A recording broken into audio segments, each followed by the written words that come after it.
20,000.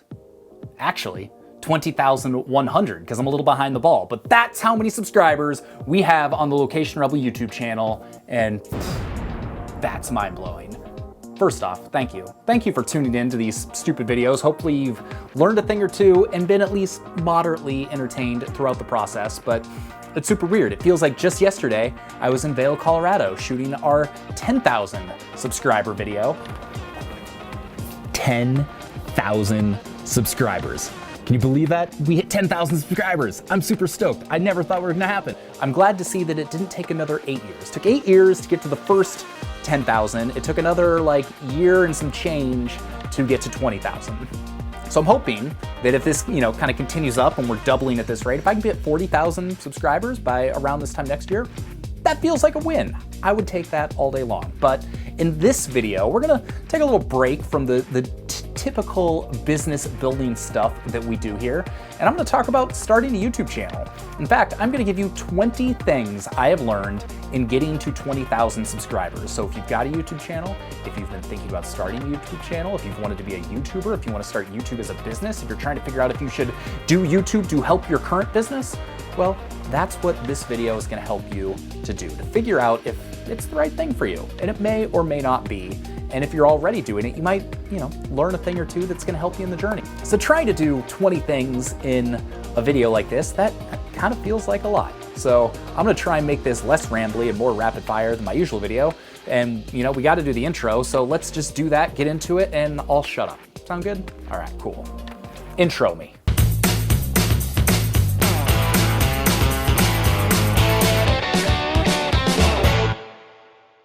Number one, shooting video is only a quarter of the battle. It's easy to be like, cool, I'm gonna shoot a video on my phone and throw it up there and it'll be good to go and it'll be super fast. Rarely are videos ever super fast. The first thing you gotta do is you gotta plan it out. I gotta turn on the lights. I gotta set up the camera. I gotta get the audio going. I have to know what I'm gonna talk about. I have to outline everything that I'm doing. That's the first quarter. Then you actually shoot the video. That's actually usually the fastest part. Then you have to edit the video, which that's the longest part. That is where the story can come to life. And shooting these talking head type things, those are relatively easy to do for the most part, but they still take a couple hours to edit a video like this.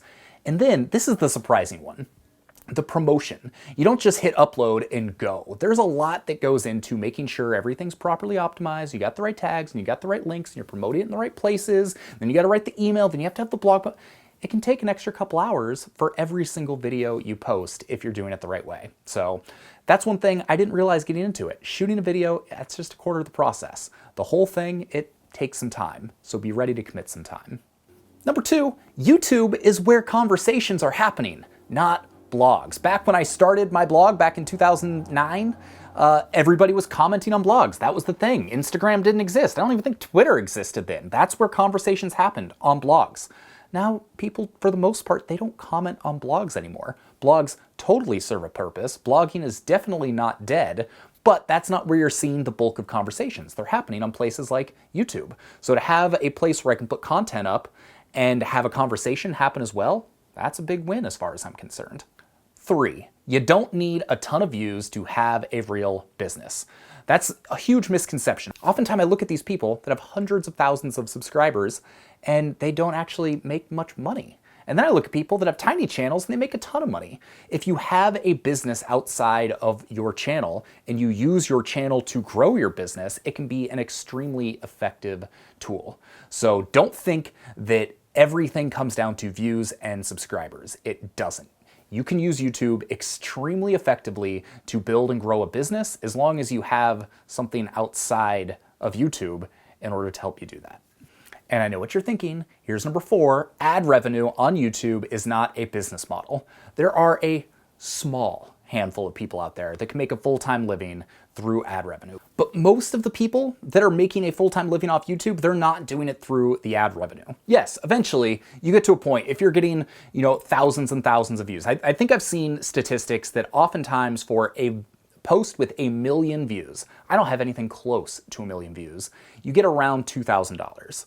And sometimes that's a lot higher, sometimes that's a lot lower. It depends on what the topic is all about. But to try and get to the point where you're at 1 million views per video, like that's hard. That's a long ways away. So ad revenue, not the best way to go about it. So if you want to start YouTube thinking you're going to get rich off of ads, got news for you, probably not going to happen. So once again, a small channel can make a lot of money. You just have to have other ways to monetize other than ads. And I've done a lot of videos about how to do that, so I'll link to one of them below. 5, every video needs a call to action. Views don't mean anything if you aren't getting people to do what you want them to do. So I learned this kind of late on in the YouTube game, and once I started telling people, hey, go sign up for our free 6-day course. Go to locationrebel.com/hi, learn how to start a lifestyle business, and quit your job and spend more time doing the things you want to do. It's great. It's free. Go do it. Once I started doing that, my email list started taking off. The landing page that I send you to, about half the people that go to that page, 50% of the people that go to that page actually sign up. And a good percentage of them will join Location Rebel Academy, or they'll buy one of our less expensive courses, or they'll stay on the list for a while and maybe purchase something through an affiliate link later on. The point is, that is the most effective way to make money. My point is, having a call to action allows me to grow my business and my viewers to get more information and more resources for what they're looking for. Often your call to action may just be, hey, go watch this playlist, or hey, go watch this next video, or hey, go comment and like.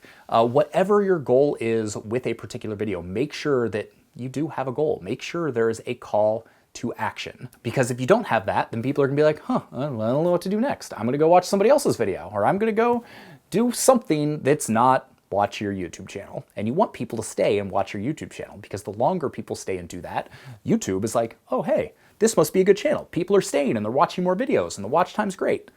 That's all important. So my point is, have a call to action and get them to do what you want them to do.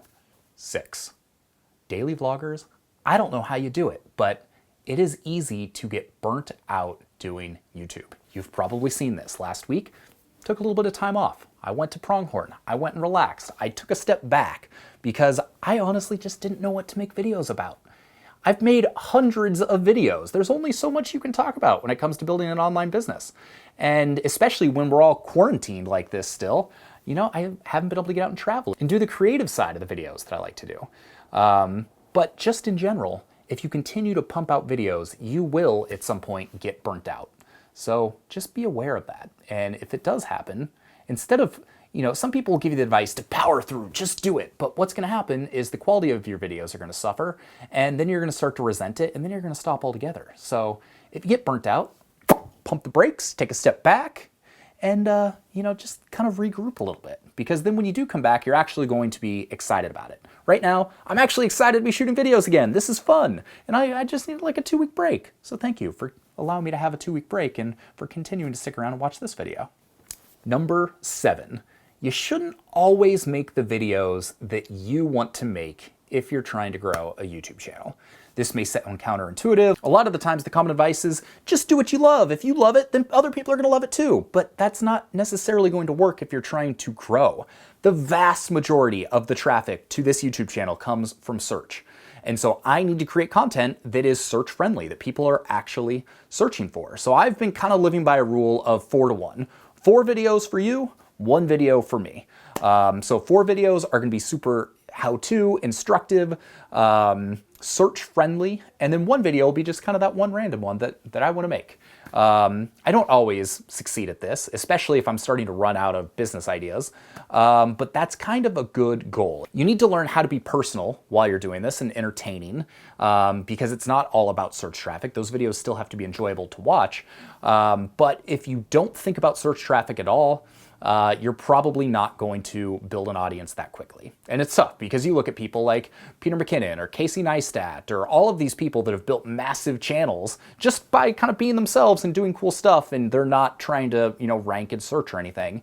That's the exception, not the rule. And once you get to a certain size, then Google's just going to start, or YouTube's going to start suggesting all your videos. And now we're getting far more in depth into the logistics of the algorithm than we need to. But just know, you got to think about what are search-friendly terms, what are people searching for, especially early on. If you want to get traffic, that's going to be one of the best ways to go about it.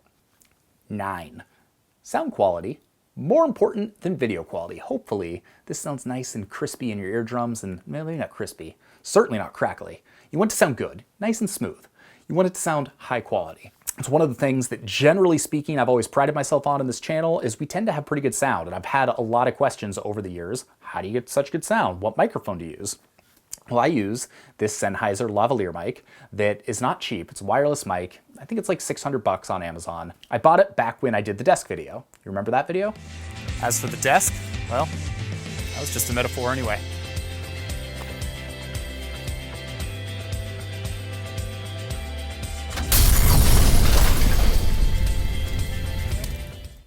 Yes, great video.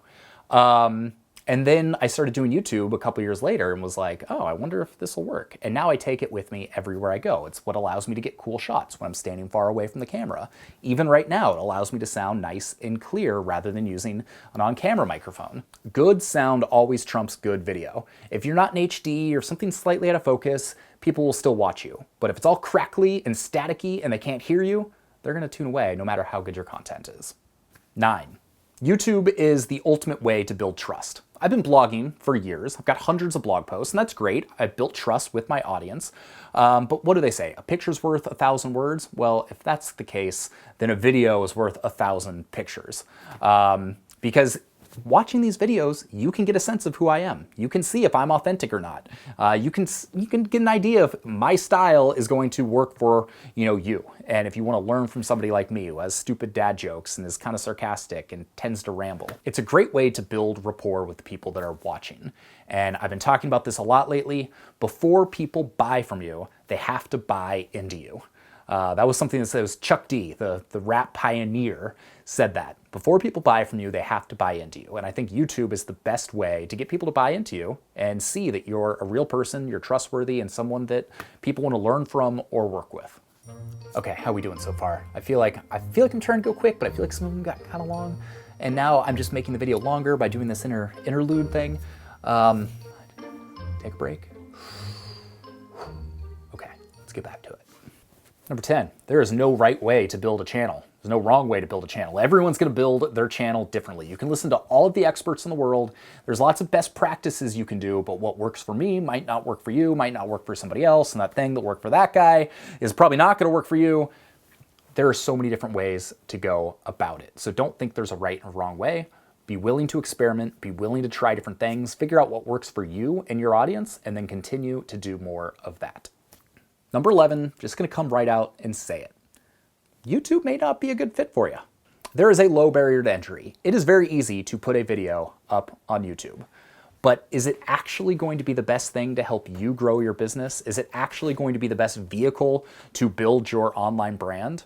Well, think about it. Are you super shy on camera and do you tend to kind of curl up and not like to hear the sound of your own voice? Then maybe YouTube's not the right thing. Personally, I love hearing the sound of my own voice, which maybe it's why we're so successful here. I firmly believe there is a medium for everybody. Maybe it's a blog and writing. Maybe it's Instagram and photos. Maybe it's sharing stuff on Pinterest. Maybe it's YouTube. Maybe it's a podcast. Maybe it's live speaking.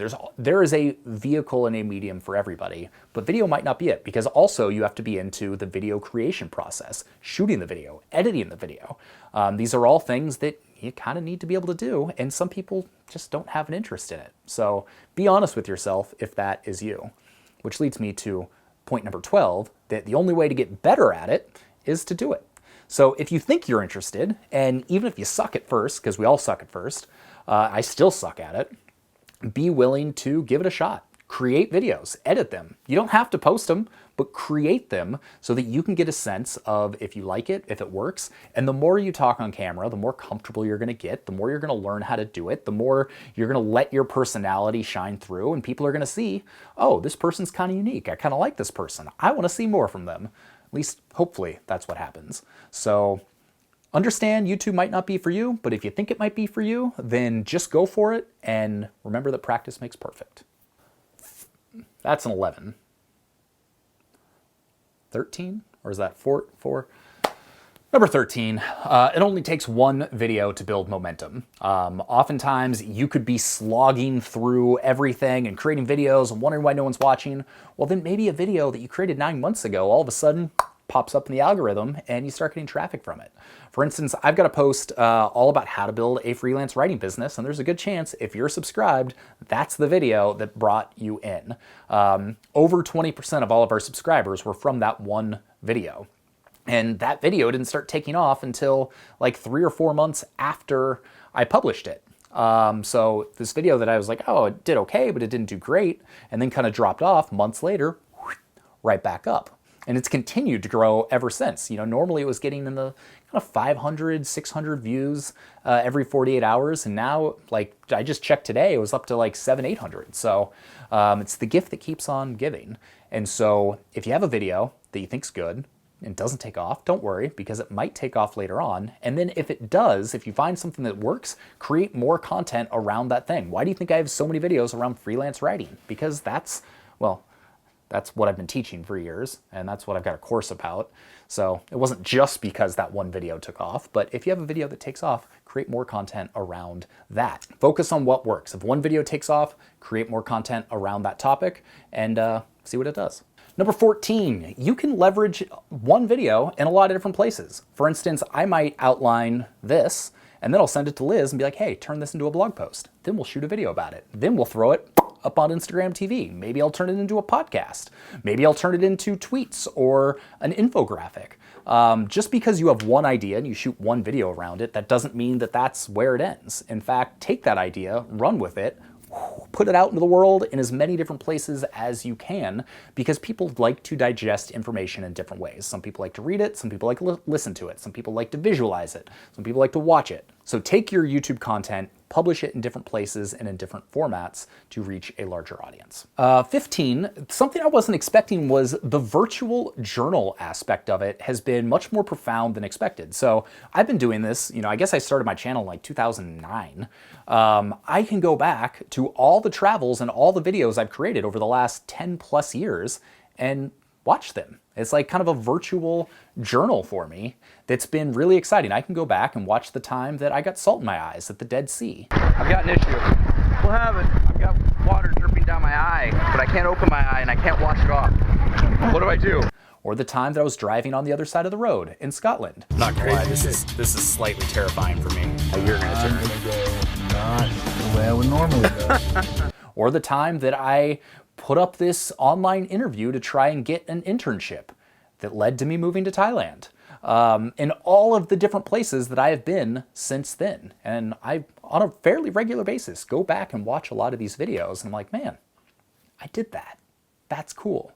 And so being able to follow along just in your life is a pretty cool deal. And it's a nice little bonus to creating YouTube videos.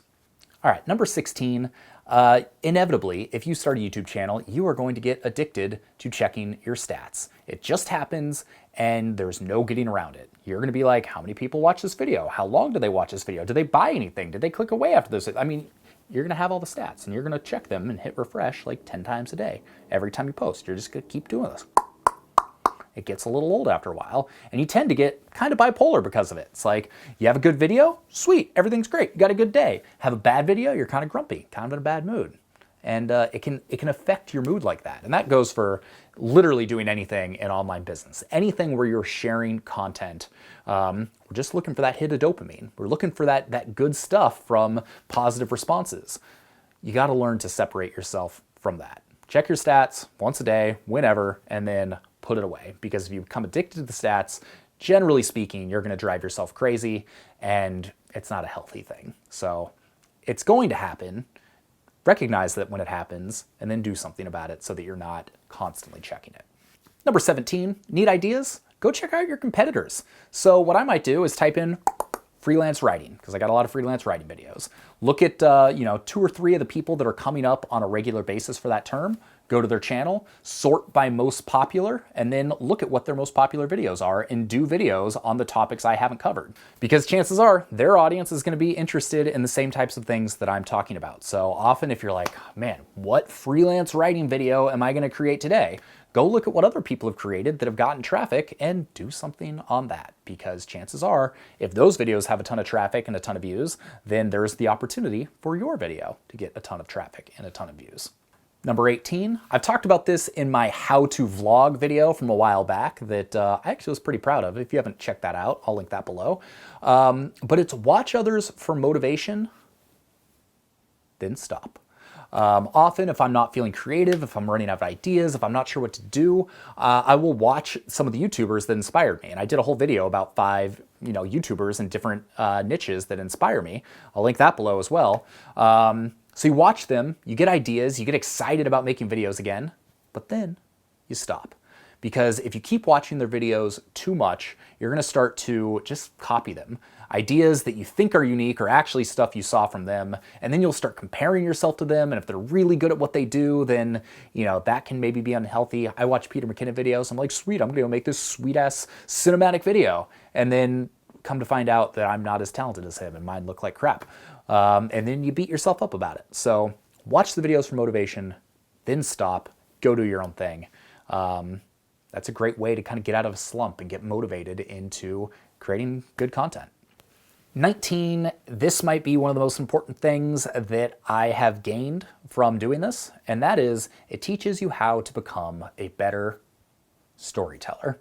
Storytelling's everything. No matter what you do in life and business, it all comes down to telling a story. And if you're good at telling a story, doesn't matter whether that's in written form, video form, one-on-one in conversation, you will be successful. Storytelling is a wonderfully powerful thing. And even these how-to videos like this, there has to be a thread. There has to be things that keep people going. These educational videos, there's got to be some sort of story arc that helps people stay engaged. And some videos have a better story than others, but they all have one. And the better you get at telling it, the more successful you're going to be. And doing this on video, there's nothing to hide behind. In a blog post, you can kind of ramble a little bit, you can wordsmith it, you can try different things. In video, it forces you to be able to do it. And if you can't do it, then you're not going to get very far. So the more you practice it, the better you're going to get. So become a better storyteller. I urge you to actually actively seek out resources to try and become a better storyteller. It's that important. Finally, number 20. The 20th lesson I've learned after getting to 20,000 subscribers. And that is, subscribers don't matter. They are a vanity metric that really don't mean that much in the grand scheme of things. I've seen people with 500,000 subscribers. They get like 1,000 views per video. And then I've seen people with 10,000 subscribers. They get thousands of views per video. It all depends on the channel. Honestly, if I were to not email out to my list or do anything and publish a video, promote it, 0, do nothing to promote it, the number of views that I get now is not that much different than a year ago when I only had 10,000. So it's a vanity metric. Yes, it helps, and yes, it can be motivating to see more subscribers. Please subscribe. It does tell me that you are watching, so that's great. But don't get wrapped up in it. That is not the be-all, end-all number. If all I cared about were subscribers, then my channel wouldn't be all that successful. But when you factor in the lives that are actually changed, the action that people are able to take from the advice I give, the way my business has grown through doing a YouTube channel, that's the stuff that is all important. Subscribers don't really matter. So keep that in mind. There you have it. 20 things I've learned from 20,000 subscribers. I can't wait to see what happens once we hit 30,000, 40,000, 100,000. Assuming we get there, that would be great. I'd love for that to happen, but as I said, subscribers aren't the end of the world. If you enjoyed this video, make sure to hit subscribe, hit that notification bell so you're notified every time we got a sweet new video for you, where we teach you how to build a small business that you can run from anywhere in the world and spend more time doing the stuff you love. Remember how I said you need a call to action? Well, if you want to start a business, click below, go to locationable.com/YT, stands for YouTube. You'll get our free 6-day course all about how to build a small lifestyle business. I highly recommend you check it out. It's a good resource. And by now, this video is probably like 20 or 25 minutes long. I'm sorry. I hope you learned something. If you didn't, then there's a blog post below that is much easier to read. So with that, I'm out of here. I'm gonna stop rambling, but it feels good to be back. Sorry for the little break we took, but I'm excited to jump back into this and see what we can do together. So as always, hit me up, Sean at locationable.com if there's anything I can do to help personally, and we'll see you on the next video. All right, peace.